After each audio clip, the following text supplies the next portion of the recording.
શહેર દક્ષિણ ગુજરાતમાં ધુમ્મસમય વાતાવરણ.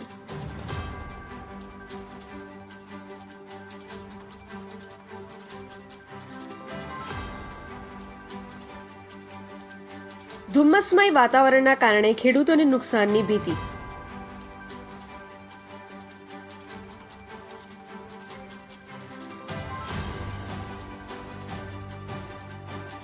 કેરીના પાકને વ્યાપક નુકસાનની ભીતિ.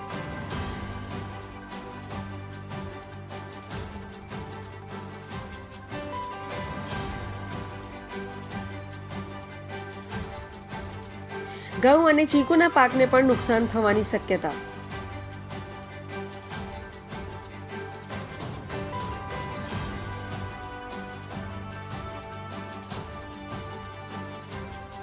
કેરીના પાકના મોરવાને વ્યાપક પ્રમાણમાં નુકસાન થશે.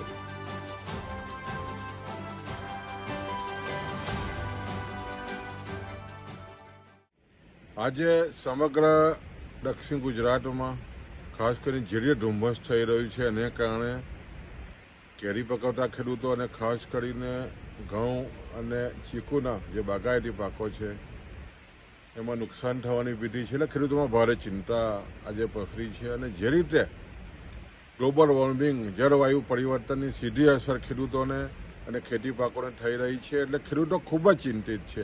અને આજે જે રીતે ધુમ્મસ છે, લગભગ સવારથી જે રીતે ધુમ્મસ છે, ખૂબ જ ગાઢું ધુમ્મસ છે. એને કારણે ખાસ કરીને કેરીના પાક અને ઘઉંના પાકને ખૂબ જ મોટું નુકસાન થવાની ભીતિ ખેડૂતો ખાસ કરીને ચિંતા સેવી રહ્યા છે.